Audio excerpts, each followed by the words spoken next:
May I ask, Mr. Chair, the PAOCC, si Dr. Casio.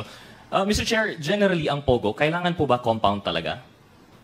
If I understand correctly, meron po tayong mga POGO operations within Metro Manila, is that correct? Mr. Chair, Honorable Gutierrez, in the past, PAGCOR allowed what was dubbed as hubs. By hubs, meaning to say different locators, different POGO operators can exist within one hub.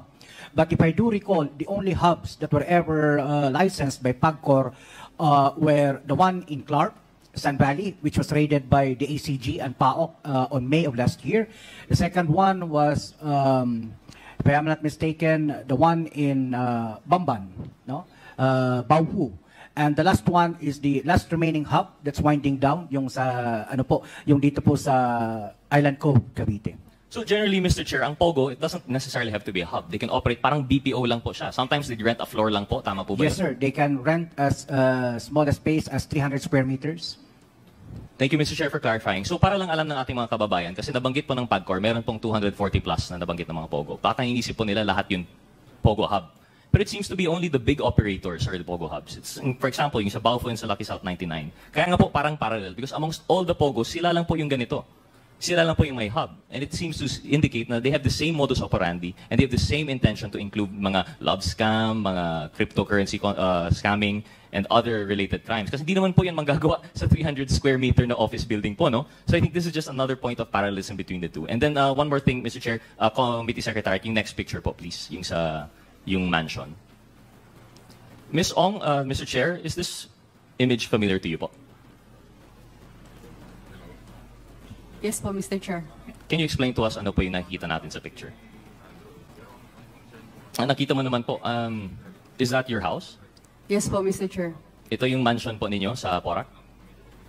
Opo. Mr. Chair, can we, for everyone to see, can we have the picture again?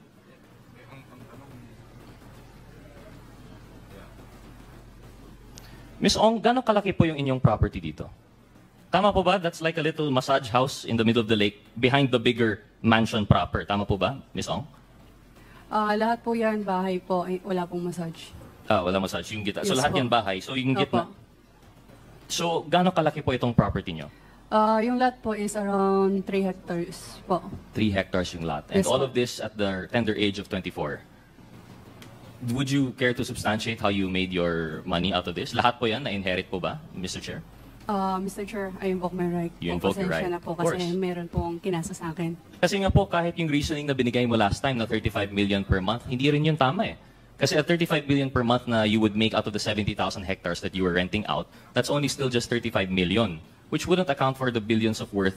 Sabi niyo po, wala po kayong inutang to make yung phase 1, phase 2, phase 3, not including itong mansion po ninyo. Because the truth of the matter is, based on the reports, if we're to believe, this is actually bahay ni Mr. Duan Renwu. Hindi naman po ito sa'yo. You're going to invoke your right or you're going to deny it. That's fine, Ms. Ong. But I'm just presenting it for the facts that the unbelievable story of rags to riches at 24 through inheritance from your mom, based on nothing more than the right connections at the right time, parang sobrang unbelievable po. We are more inclined to believe these parallel operations in which at the center is Duan Renwu and everyone else going up. So with that, Mr. Chair, I'll conclude na po yung kay Ms. Ong, kay Ms. Guo. I'd like to go on po as we go up with the ladder kay Mr. Yang. Thank you, Committee Secretary, for the picture. Mr. Chair, I just have a question, just out of curiosity, if I may. With the indulgence of Congressman with the indulgence of Congressman Gutierrez. Comsec, pwede mo ba maibalik ulit yung bahay ni Ms. Casio? Ms. Cassie, pwede niyo po bang sabihin niyo kung tama po yung pagkaunawa ko dito sa litrato? So meron pong lake at yung bahay po ninyo ay yung nasa gitna. Tama po ba yun? Can you go back?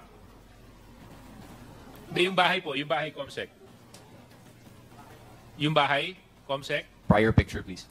Yan. Yeah. Excuse me. Yes? Yes po. Yes po, Mr. Chair. So yung bahay po, ano po yung nasa gitna ng lake? Bahay po. Tapos ito pong nandito sa may bandang baba. Bahay din po, Mr. Chair. Oh, so you have a house within a house? At tapos yung nandun po sa ibabaw niya na parang kulay puti na I don't know how you describe it. Parang ano ba yan? Is that also a body of water? Garden po yan, Mr. Chair. Garden. Okay. Yeah,